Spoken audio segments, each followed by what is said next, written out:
বাংলাদেশ তো পেছনে না, পেছনে বড় বাংলাদেশ। এখন মোটামুটি আমরা বেশি আসলাম কত কিলোমিটার, যেখান থেকে স্টার্ট করেছিলাম ওখান থেকে 85 কিলোমিটার। তারপরে ওয়াচ টাওয়ার আছে, ওয়াচ টাওয়ার থেকে মিষ্টি জলের পুকুর দেখা যাবে, যেখানে বন্য প্রাণী মাঝে মধ্যে জল খেতে আসতে পারে। এটা পঞ্চমুখী নদী, এটা পঞ্চমুখী জায়গাটার নাম। হ্যাঁ, 5টা বড় নদী এখানে মিলেছে, মিলে সমুদ্রের তীরে চলে গেছে। আমাদের বোট এখন নেক্সট ডেস্টিনেশনের দিকে যাচ্ছে, আর তার সাথে সাথে আমরা আমাদের ব্রেকফাস্টও করছি। আজকে ব্রেকফাস্টে আমাদেরকে পুরি সবজি আর একটা করে ডিম সেদ্ধ দেওয়া হয়েছে। ব্রেকফাস্টের পরে আমাদের গাইড আমাদের কিছু ইম্পর্টেন্ট ইনফরমেশন দিল। আসুন আমাদের গাইডের মুখ থেকেই সেই ইম্পর্টেন্ট ইনফরমেশনগুলো শুনে নেওয়া যাক। আমরা অলরেডি একটা স্পট পেরিয়ে চলে এসেছি, আর শনি রবিবার এখানে একটা ভিড় হয় খুব, মানে প্রত্যেকটা স্পট এমনই ব্যস্ত হয়ে পড়ে যে তখন মনে হয় যে এখানে মানুষের মিছিল চলছে। জঙ্গলটা যদি সাইলেন্ট না হয়, জঙ্গলটা যদি অল্প লোকজন যদি না ঢোকে, তাহলে কিন্তু অ্যানিমাল আরও দূরে চলে যাবে। তো যাই হোক, সুন্দরবন সম্পর্কে বলছি তার আগে রেস্ট্রিকশন বলি। সেটা হচ্ছে যে আপনার নদীর জলে কেউ কিছু ফেলবেন না, প্রথম। দ্বিতীয়ত, চিৎকার চেঁচামেচি করবেন না, কোনো একটা অ্যানিমাল দেখলে একটা সাইডে চলে আসবেন না। এগুলো রুলস রেগুলেশনের মধ্যে আছে, এবং ড্রিঙ্ক করা নিষেধ আছে। জলপথে যতক্ষণ আছেন ড্রিঙ্ক করা নিষেধ আছে, এগুলো মেনটেন করবেন। পরবর্তী কথা হচ্ছে আমরা 3টে নদীর মিলনস্থল ফেলে গোমতী নদী দিয়ে এগিয়ে চলছি।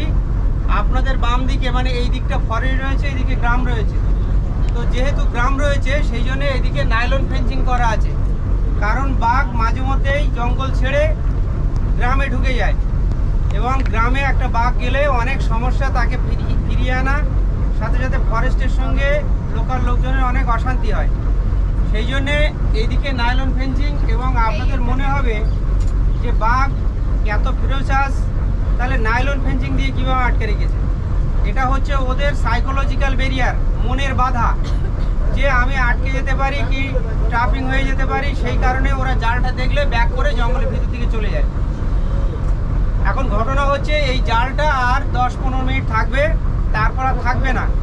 একটা খালে আমরা ঢুকে যাব, ওই খালে ঢুকেই 5-7 মিনিট পরে একটা টাওয়ার আছে, ওয়াচ টাওয়ার সুদর্ণখালী। সুদর্ণখালীতে যেটা আছে, আপনারা যদি ম্যানগ্রোভ পরিচয় নিতে চান, এখানে 64 টাইপস অফ ম্যানগ্রোভ রয়েছে, আলাদা আলাদা নাম আছে, কিন্তু গোষ্ঠী নেম হচ্ছে ম্যানগ্রোভ বা লবণাম্ব উদ্ভিদ, তার আলাদা আলাদা নাম রয়েছে। এই সুদর্ণখালীতে নেম প্লেট করা আছে, আর যেগুলো নেই তার জন্য আমি আছি, খুব ইন্টারেস্টেড থাকলে আমাকে জিজ্ঞাসা করবে। তারপরে ওয়াচ টাওয়ার আছে, ওয়াচ টাওয়ার থেকে মিষ্টি জলের পুকুর দেখা যাবে, যেখানে বন্য প্রাণী মাঝে মধ্যে জল খেতে আসতে পারে। এটা নোনা জল, ওটা মিষ্টি জল, বৃষ্টির জল ওটা আর কি। তো বন্য প্রাণী নোনাও খেয়েছে, ওটাও খেয়েছে, যখন পুকুর ছিল না তখন এটাই খেত আর কি। তো এখনও খায়, তবে ওদের একটা টেন্ডেন্সি আছে সুইট ওয়াটার পয়েন্টের ধারে আসার। ওটা দেখে আমরা বোটে চলে আসবো। বোটটা ওখান থেকে এক নাগাড়ে আরও 3 ঘন্টা চলবে, উইদাউট ফেন্সিং এরিয়া, গ্রাম থাকবে না, এরকম রুটের ভিতর দিয়ে, টাইগারল্যান্ডের ভিতর দিয়ে। তারপরে আমরা যাব দোবাঁকি, যেখানে ক্যানোপি ওয়াক আছে 1/2 কিলোমিটার, এবং ওয়াচ টাওয়ার আছে। ওটা দেখে 5 রিভার জাংশন ক্রস করে আরও 1 ঘন্টা 1.5 ঘন্টা পরে আমরা ঝড়খালি যাব, যেখানে রেস্কিউ সেন্টার, যেখানে বাঘ আটকানো আছে। তো ঘটনা হচ্ছে যে সুন্দরবন বিশ্বের মধ্যে বৃহত্তম বাদাবন ফরেস্ট, ম্যানগ্রোভ ফরেস্ট আইল্যান্ড বলতে পারেন, বিশ্বের বৃহত্তম ম্যানগ্রোভ আইল্যান্ড। তো যার আয়তন হচ্ছে 26,000 বর্গ কিলোমিটার। আমি একটু দ্রুত বলছি কারণ স্পট এসে যাচ্ছে। যার আয়তন হচ্ছে 26,000 বর্গ কিলোমিটার ইনক্লুডিং বাংলাদেশ। আমাদের ইন্ডিয়া পার্টে 9,630 বর্গ কিলোমিটার। এটাকে দুটো ভাগ করা আছে, ক্যানিংয়ের নিচ থেকে এই পর্যন্ত লোকাল সাইড সুন্দরবন, আর এখান থেকে রিজার্ভ এরিয়া সুন্দরবন শুরু হচ্ছে। তো লোকাল সাইড সুন্দরবন বাদ দিয়ে রিজার্ভ এরিয়া সুন্দরবন যেটা আছে, সেটা 4,264 বর্গ কিলোমিটার এই মুহূর্তে, যার মধ্যে বাঘ বা বন্য প্রাণী ঘোরাঘুরি করছে। এটাকে দুটো ভাগ করা আছে, একটা টাইগার রিজার্ভ, একটা ডিভিশনাল ফরেস্ট। আমাদের প্রোগ্রাম টাইগার রিজার্ভের মধ্যে 3টে স্পট, সজনেখালি ফেলে এলাম, সুদর্ণখালী, দোবাঁকি। তারপরে ডিভিশনাল ফরেস্টের স্টার্টিং পয়েন্ট ঝড়খালি, যেখানে রেস্কিউ সেন্টার আমরা যাব। তো এই টাইগার রিজার্ভ হচ্ছে 2,585 বর্গ কিলোমিটার, যেটাকে 3টে ভাগ করা আছে। Sanctuary, buffer, core. এটা স্যাংচুয়ারি জোন 363 বর্গ কিলোমিটার স্যাংচুয়ারি জোন, যার মধ্যে ট্যুরিস্ট বেড়াতে পারেন। কোনো হানি কালেক্টর, ফিশারম্যান কাউকে পারমিশন দেওয়া হয় না, রেস্ট্রিক্টেড জোন। এছাড়া বাফার এরিয়া রয়েছে, এখান থেকে প্রায় 5 ঘন্টা বোট চালিয়ে গেলে বর্ডারের কাছাকাছি বাফার জোন, যার মধ্যে লোকাল লোকজন পারমিশন নিয়ে মাছ কাঁকড়া ধরতে মারতে পারেন এবং টুরিস্টও বেড়াতে যেতে পারেন। নিয়ার বাংলাদেশ বর্ডার দুখানে স্পট রয়েছে, বুড়িটা, ঝিঙেখালি। এরপরে রয়েছে থার্ড কোর জোন, যেটা নেতি ধোপানি থেকে শুরু হচ্ছে 1330 বর্গ কিলোমিটার এরিয়া, যার মধ্যে একটা স্পট ছাড়া আছে, বাকিটা কিন্তু টুরিস্টকে যেতে দেওয়া হয় না, মাছ কাঁকড়া মধুর লোকজনদের যেতে দেওয়া হয় না। তার কারণ হচ্ছে আমরা যদি জঙ্গলের সমস্ত জায়গাতে ডিস্টার্ব করি, লঞ্চ বোট চলতে থাকে, হইচই চিৎকার চেঁচামেচি হয়, তাহলে বন্য প্রাণীর লাইফ স্টাইলের অসুবিধা হতে পারে। সেইটা মাথায় রেখে 1330 বর্গ কিলোমিটার কোর জোন করে রাখা আছে। বন্য প্রাণী জানে না কোনটা কোর, কোনটা বাফার, কোনটা স্যাংচুয়ারি, তারা কিন্তু সব জায়গায় মুভমেন্ট করছে, যেখানে ডিস্টার্ব থাকবে আরও ইন্টিরিয়ারের দিকে চলে যাবে। তো ঘটনা হচ্ছে যে নিট যেটা বলার সেটা হচ্ছে এই যে আপনারা হয়তো জঙ্গলের ওয়েস্ট বেঙ্গল কি ভারতবর্ষের অন্যান্য জঙ্গলে গেছেন, যেখানে ড্রাই ফরেস্ট, যেখানে ল্যান্ডে সাফারি করা যায়, যেখানটা অ্যানিমাল দেখার চান্স অনেক বেশি থাকে, কারণ সেই সব জঙ্গলগুলো ফাঁকা জঙ্গল, গাছের নিচটা দেখা যায়, অ্যাট এ টাইমে মাইলের পর মাইল দেখা যায়। কিন্তু এখানে সেরকম সিচুয়েশন নেই। এখানে জোয়ার ভাটা অধ্যুষিত এলাকা, 6 ঘন্টা পর পর জোয়ার ভাটা আসছে, মাটিটা কাদা হয়ে যাচ্ছে। অন্যদিকে অসংখ্য আইল্যান্ড, 102খানা আইল্যান্ড, সাথে সাথে এখানকার বাঘ খানিকটা অ্যাগ্রেসিভ টাইপের, কিংকোবরা ল্যান্ডে রয়েছে, খুব ঘন জঙ্গল, হাঁটা যায় না। সেই কারণে আমাদের বোটে বসে থাকতে হবে এবং বোট থেকে খুব অ্যাটেন্টিভলি জঙ্গলটার দিকে লক্ষ্য রাখতে হবে। কিছু কিছু খালখানি চোখে পড়বে বা জঙ্গলের সাইডে যেটুকুনি ফাঁকা স্পেস আছে লক্ষ্য রাখবেন খুব অ্যাটেন্টিভলি। কারণ হচ্ছে যে বাঘ বা কোনো অ্যানিমাল দেখা দেওয়ার জন্য আমাদের সঙ্গে দেখা করার জন্য কিন্তু ওরা দাঁড়িয়ে নেই, যত ডিস্টার্ব নদীর সাইডে। তো লক্ষ্য রাখবেন খুব অ্যাটেন্টিভলি। এখানে কিছু গাছপালা আছে, যে গাছপালাগুলোর সঙ্গে বাঘের বা অন্যান্য অ্যানিমালের ক্যামোফ্লেজ হয়ে যায়, ঠিক আছে? তো ওরা লুকিয়ে চুরিয়ে থাকে। এবং শেষমেশ একটা কথা বলবো, কারণ হচ্ছে স্পট এসে গেছে আর কি। তো ঘটনা হচ্ছে যে যদি বারবার বাঘ বাঘ করতে থাকেন, বেশি ডিমান্ড করতে থাকেন যে বাঘ বাঘ, কোথায় বাঘ, না বাঘ পেলে হয়তো আমাদের এক বুক হতাশা আসবে, কি ট্যুরটা সফল হলো না, এরকম মনে হবে। কিন্তু মন কান দিয়ে লক্ষ্য রাখুন, এই অন দ্য ওয়েতে আমরা অনেকবার বাঘ দেখেছি।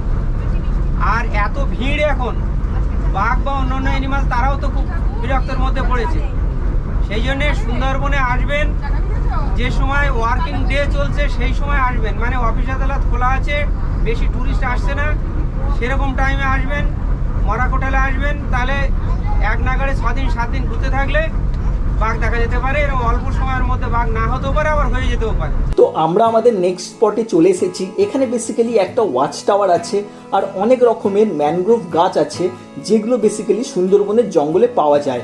এছাড়া এর সাথে সাথে এখানে একটা ছোট্ট বনবিবির মন্দিরও আছে। আমরা বিভিন্ন রকমের ম্যানগ্রোভ গাছ দেখতে দেখতে ওয়াচ টাওয়ারের দিকে এগিয়ে যাচ্ছিলাম। কিছুক্ষণ হেঁটে আসার পর আমরা ওয়াচ টাওয়ার দেখতে পেলাম।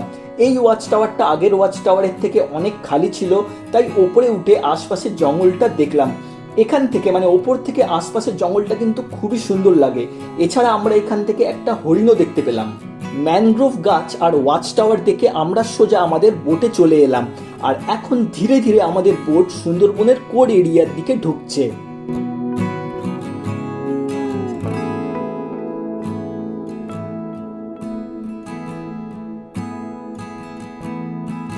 নদীর পাড়ে আমরা সবাই বাঘের পায়ের ছাপ দেখছিলাম, ঠিক তখনই একটা হরিণও দেখতে পেলাম। হরিণ দেখার কিছুক্ষণ পরেই আমরা একটা বিশাল বড় কুমির দেখতে পেলাম। হয়তো গোপ্রোতে এটা খুবই ছোট লাগছে, কিন্তু আসলেই যদি খালি চোখে দেখা যায় এটা কিন্তু খুবই বড়।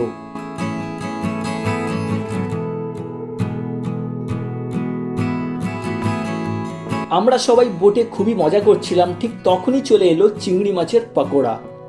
এটা হচ্ছে 5 নদীর মিলনস্থল, যার জন্য এটা খুব চওড়া আর এখানে কোনো জঙ্গল নেই। এটা পঞ্চমুখী নদী, এটা পঞ্চমুখী জায়গাটার নাম।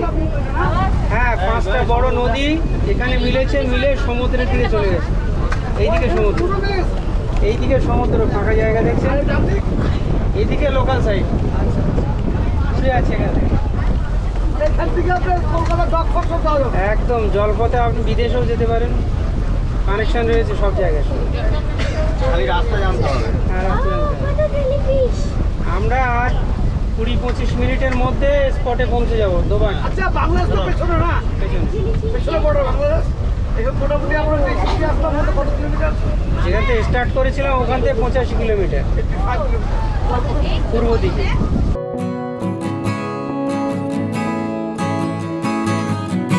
তো আমরা এখন দোবাকি ক্যাম্পে আছি, আর এখানটা পুরোটা হচ্ছে ক্যানোপি ওয়াক। ক্যানোপি ওয়াক মানে চারদিকে ঘেরা, আমরা ঘেরা, কিন্তু এখান থেকে আপনারা চাইলে বন্যপ্রাণী দেখতে পারবেন যদি আপনার সৌভাগ্য হয়। কিছুক্ষণ হাঁটার পর আমরা একটা জায়গায় বাঘ আর হরিণের পায়ের ছাপ দেখতে পেলাম, আর তার কিছুটা দূরে একটা হরিণও দেখতে পেয়েছিলাম, কিন্তু ক্যামেরায় মানে গ্লোপ্রোতে সেটা আদৌ আসছে কিনা আমি ঠিক বুঝতে পারছি না। ক্যানোপি ওয়াক কমপ্লিট করে আমরা আমাদের বোটে এসেই লাঞ্চ করতে বসে গেলাম। লাউ চিংড়ি, ডাল আলু ভাজা, সঙ্গে নেবু, ভাত। এরপর আছে ভেটকি, পাবদা, চাটনি, পাপড়। লাঞ্চ করতে করতে কিন্তু আমরা আমাদের নেক্সট ডেস্টিনেশনের দিকে এগোচ্ছিলাম।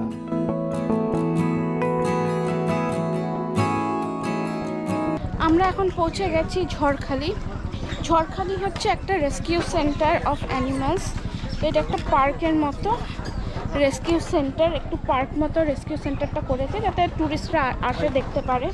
এই বাসের রাস্তাটা পার করে আমরা পৌঁছালাম টাইগার রেস্কিউ সেন্টারের একদম সামনে। এখানে টিকিট কাটতে হয়, যার মূল্য হচ্ছে 30 টাকা পার হেড, এবং আমরা সবাই টিকিট কেটে তারপরে ধীরে ধীরে এই টাইগার রেস্কিউ সেন্টারের ভেতরে এন্ট্রি করলাম। কিছুক্ষণ হাঁটার পর আমরা একটা বাঘের খাঁচার সামনে এসে পৌঁছালাম। এই বাঘটার নাম হচ্ছে সুন্দর।